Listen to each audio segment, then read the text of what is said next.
On today's episode, we're going to do something a little bit different. Fun. Fun. This episode will air just before the 4th of July. Let's have a little fun with this. And rather than talk about, budgets or project management or building science or any of those things or process, let's talk about why people are actually building houses. Like what do they do in them? And one of those things is celebrate 4th of July. Yeah. Right? So today we're going to talk about what is the ultimate 4th of July house.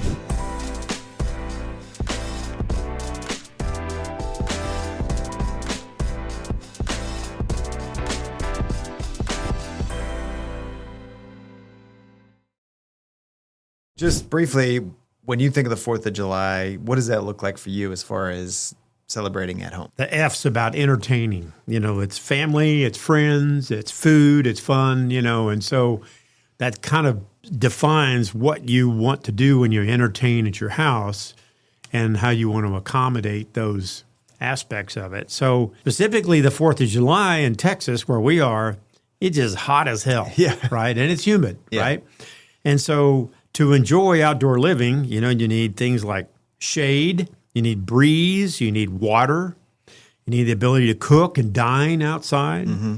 And then you need some entertainment of some kind, whether that's music or, some kind of sports activity or something like that, So all those things combined, maybe that's kind of reminds me of summertime in Austin. When you think of 4th of July from a location standpoint, where would this house be? Would it be on a lake? Would it be in the hill country? Would it be in a neighborhood with lots of families around? Well, any and all the above. It depends on, what it is for you and your family.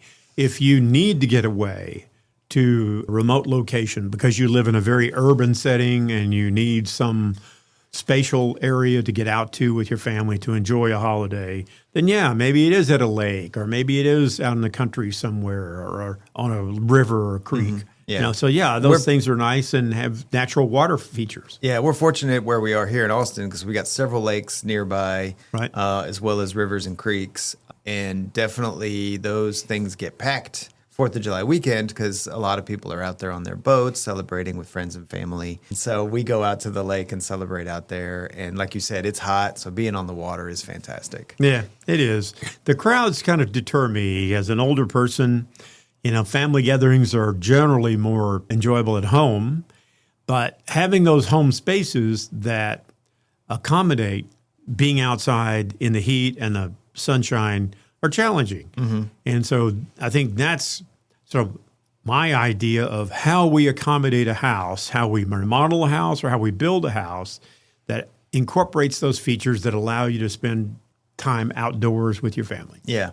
So would you say that it's safe to say in the instance of a 4th of July celebration that which is more important, the setting of the home or the home itself? Interesting. Well, specifically for the 4th of July, I would say it's the setting and it's the outside hardscapes and landscapes and features and covered areas and patios that generally accommodate summertime entertainment. Yeah. The inside of the house might speak more to holidays like Thanksgiving or Christmas, sure, where you really want to gather more inside around warmth and large living spaces and dining spaces inside. So specifically on summertime holidays, whether it's Memorial Day, 4th of July, even Labor Day, which here in Texas, those are pretty much all the same. Yeah, that's right. Right? Then we like large covered back patios, possible water features, and green spaces. Green is a very calming color. Mm-hmm. And that's why, the landscaping that we do, and it just makes outdoor living very enjoyable. Yeah, I agree. To me, yes, the outdoor space for 4th of July, that is sort of what is the most important there. With the exception of if you're having people that are coming from out of town or coming from somewhere else to stay with you, then you need the room to accommodate them. If that's, extra bunk beds or bedrooms or whatever. But other than that, it's that big shaded area that has fans or misters or any of those things. Also, here's a good question. Speaking of outdoor spaces, screened porch. is pretty important because we have a lot of mosquitoes, but it's also very constricting as well. So I've got mixed feelings about that. I think I do too. And that's a great point. We have new clients who want to try to create the screened in, safe, guarded areas that still feel like outside, but they have protection from mosquitoes. Screens sort of close off the outside area. They don't really do what they are intended to do. And they do block some of the breeze. And quite honestly, breeze is the largest, the best mitigation against bugs. Sure, yeah. If you can create natural breeze or artificial breeze with fans, yeah. you can mitigate the flies and mosquitoes pretty well. Yeah, right? I think that's probably true. All right, well, let's step back a little bit and think about if you were, I know we talked about that the outside space is more important than the inside space. But if you were creating your ultimate 4th of July home, what does that house actually look like? Are you thinking, is it a modern house, a traditional? Is it a ranch style home? I think it can be any style that a client I know, but for likes. you, if you're building this for you, what is it going to be?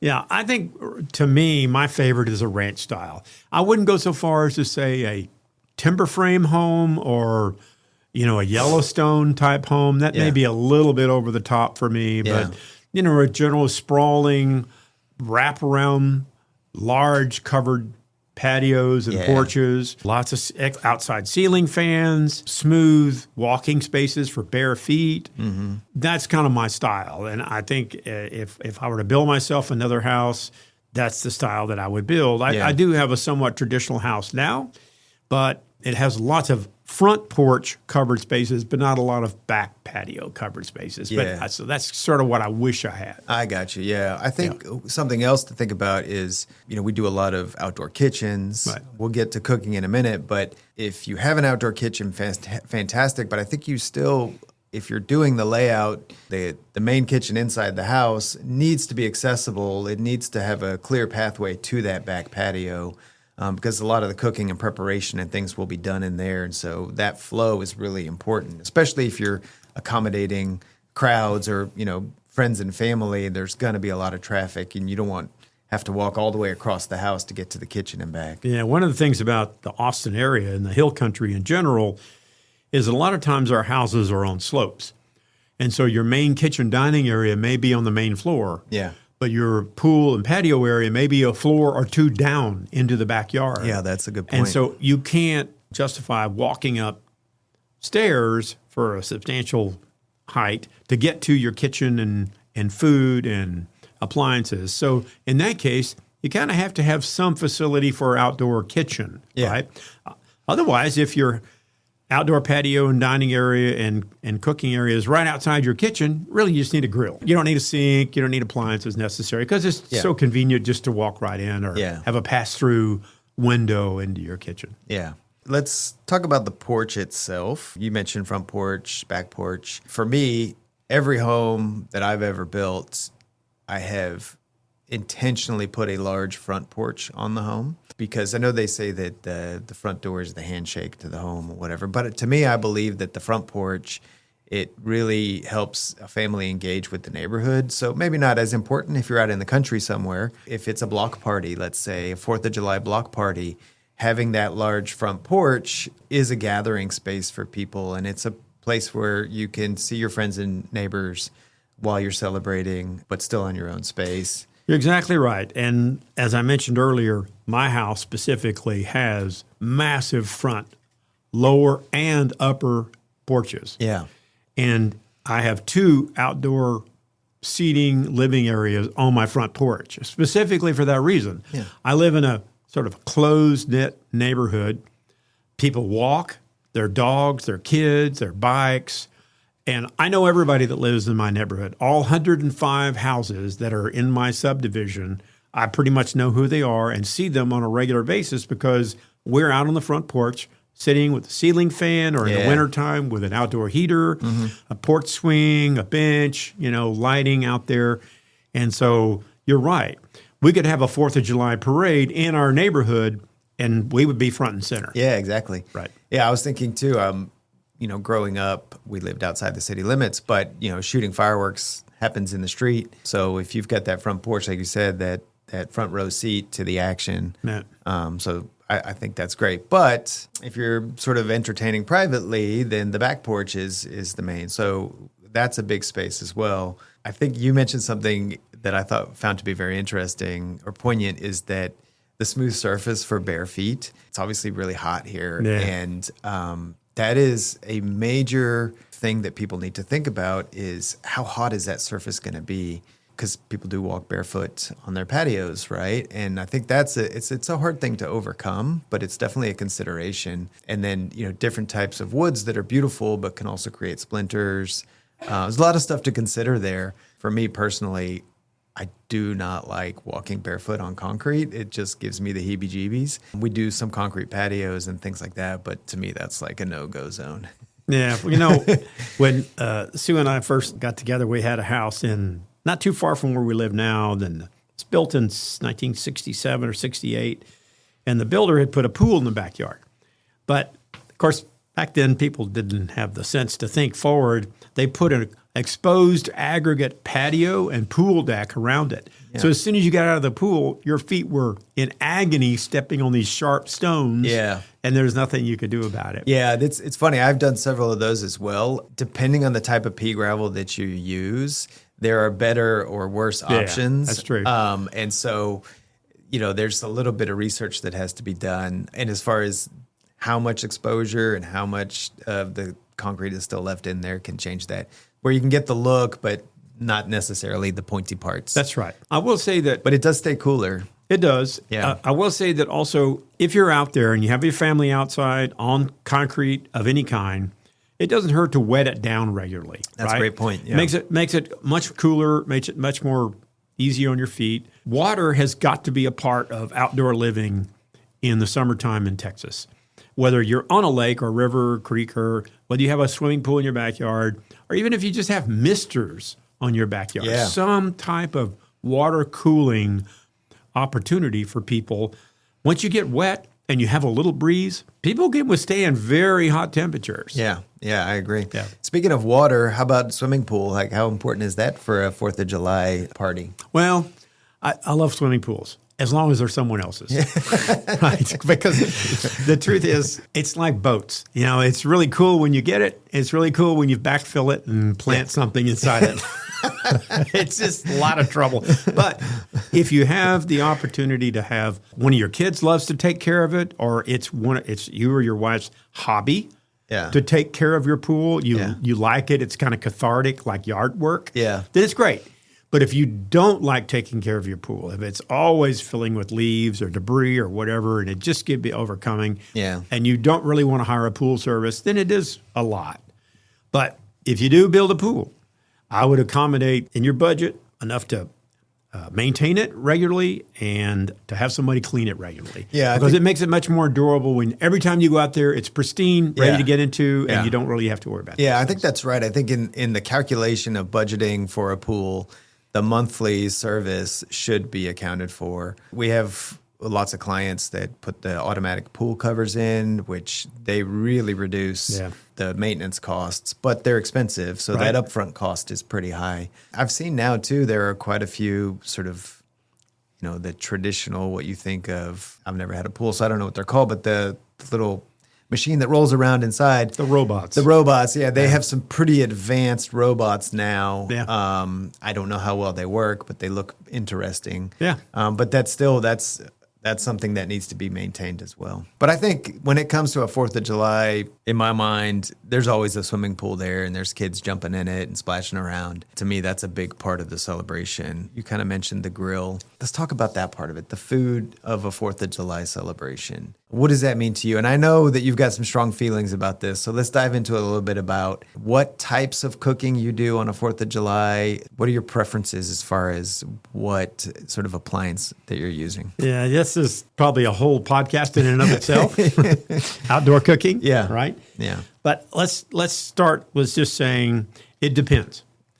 If your family is food oriented, right, and you enjoy outdoor cooking, whether it's smoking, grilling, then center this around outdoor cooking and whatever works for you. Yeah. I'm an old school charcoal guy. Don't really like gas grills. Yeah. That's just me. You know, I see the benefits of gas grills, especially for people who are like want to get it done and move on with it. But this kind of low and slow, make it an event, make it an enjoyable outdoor entertainment. Whether you're standing around talking to friends or family or whatever while you're grilling outside as part of the experience. Yeah. You know, just the smell itself is so nostalgic. Yeah. It's so relaxing and comforting. Yeah.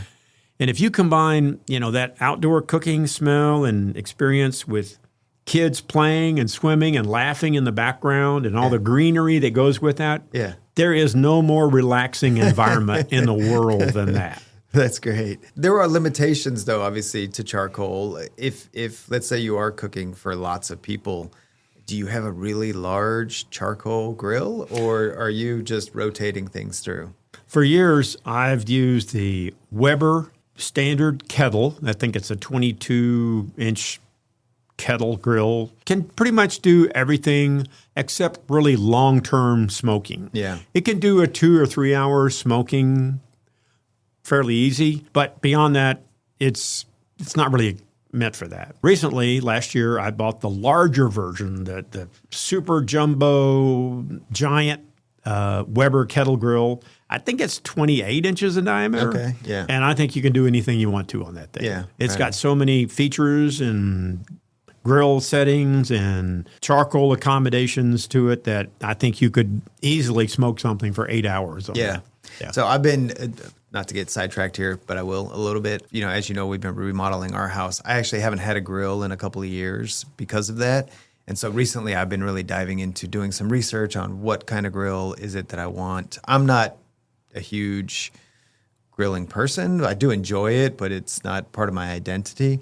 And so for me, I'm looking, what's the most versatile thing that there is? I see a lot of people that have these outdoor griddles. Yeah. Then there's also these like automatic hopper pellet machines that smoke stuff, and there are units that combine all of those things together. There's one that's got a hopper that you feed charcoal into, and it automatically does that. So yeah, like maybe a whole different podcast, but I find it very interesting, all the options that there are and the opinions that people have about this. Yeah, we've done outdoor kitchens on projects that we've done that have probably more appliances in the outdoor kitchen than they had in their in-home kitchen. Yeah. Whether it's, large griddles, large pizza ovens, outdoor burners, 2 or 3 different kinds of grill, smoking grills, gas grills.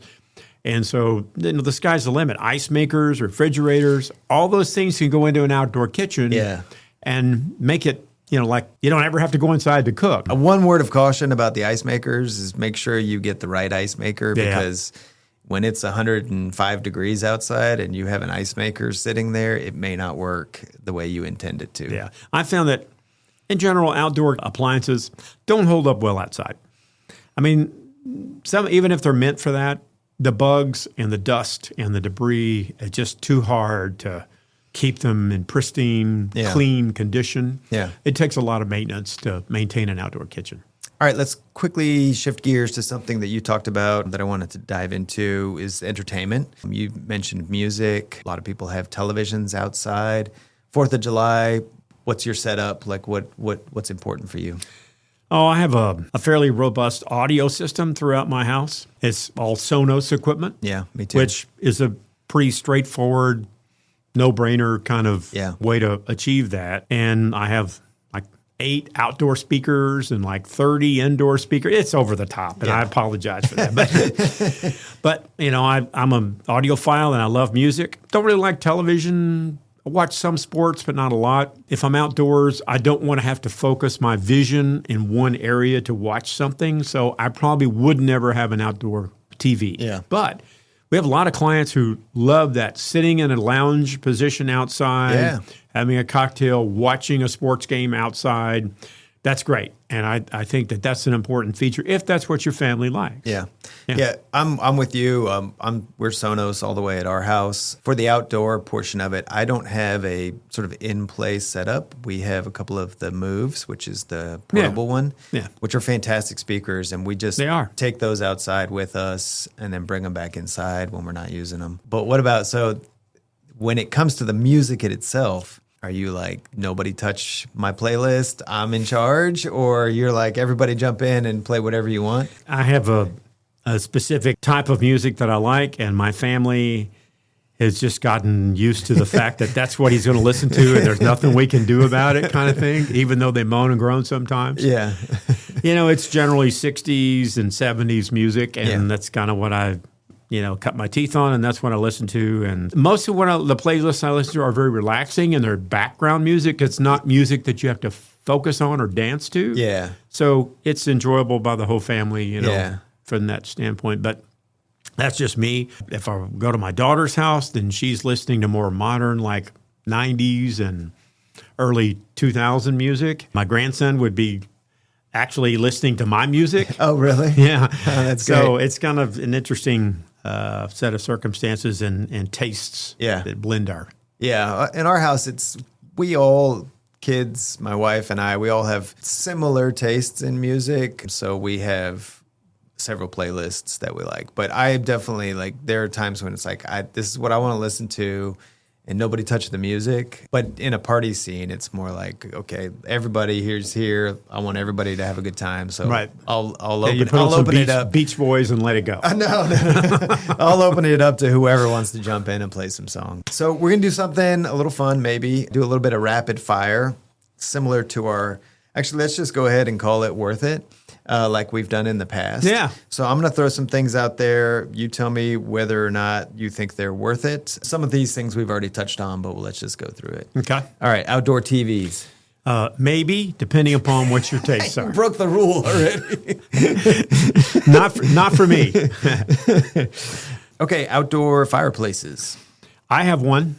Yeah, I like it, but not for 4th of July. Not for 4th of July. Yeah. Right. What about swimming pools that have like the infinity edge? Very relaxing, and if you're going to have a pool, that's a neat feature. Yeah. Yes. Pickleball courts. No, No. not for me. Guest houses. If you have lots of company, outdoor people, that's better to have them staying outside your home than inside your home. I agree with that. This is something we do a lot of, outdoor showers. Yes, definitely. You Okay. got to make sure they don't freeze in the winter. We mentioned outdoor kitchens. What about outdoor bar? No. Coolers, ice chests are so good nowadays. You don't need anything like that. Okay. Yeah. All right. Outdoor speakers. Yes, definitely. Yeah, I agree. A large grassy lawn. Some grass doesn't have to be too big. Yeah, Yeah. I agree. Something that you have at your house, a putting green. Yeah, I think that's all the family enjoys it. It's easy to maintain, doesn't take any upkeep at all or the blow of the leaves off of it. Yeah. Yes, I'd say yes. Yeah, I think it's great if you have the room. I think it's a fun thing that's like if you're standing around and you grab a putter and you're just hanging out, it's a great little activity. All right, if you can have it, a boat dock. If you're on the water, yeah, it's great to have, you bet. Absolutely. How about a game room in your house? Yeah, I think some area where you could play cards or set up one or two small. I don't know that having room for a pool table is necessary, maybe, but some space where you can do indoor game playing. Yeah, it can be as small as, like you said, a card table or a place to play darts. Yeah. But yeah, I've seen a lot of these multi-use tables that are a pool table, a ping pong table, all in one kind of thing. Yeah. Which, if you don't have space for all of those, it's a good feature. But I definitely think a game room or a play area of some sort is, instead of a guest house, what about a bunk room? If you can't afford a guest house, bunk room's the next best thing. And again, that goes back to if you're going to have guests, you want them to be comfortable, but not too comfortable. That's right. Right? That's right. Okay, we touched on this, ice machines outside. Yeah, I'd say no. Again, ice chests are good. Have the ice machine, yes, but have it inside. Yeah. And use it all year round. Yeah.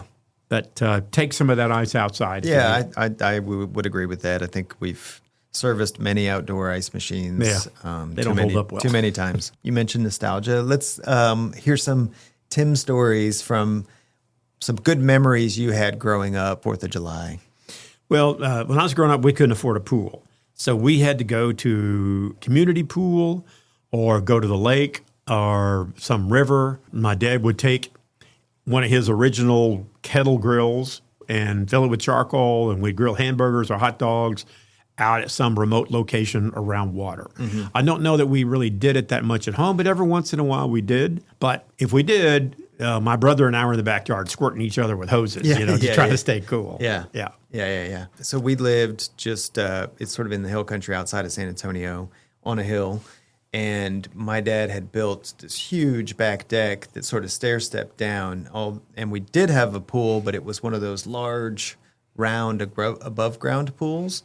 But he built it in such a way that with the deck coming down, and because it was stair-stepped, it didn't necessarily feel like an above-ground pool.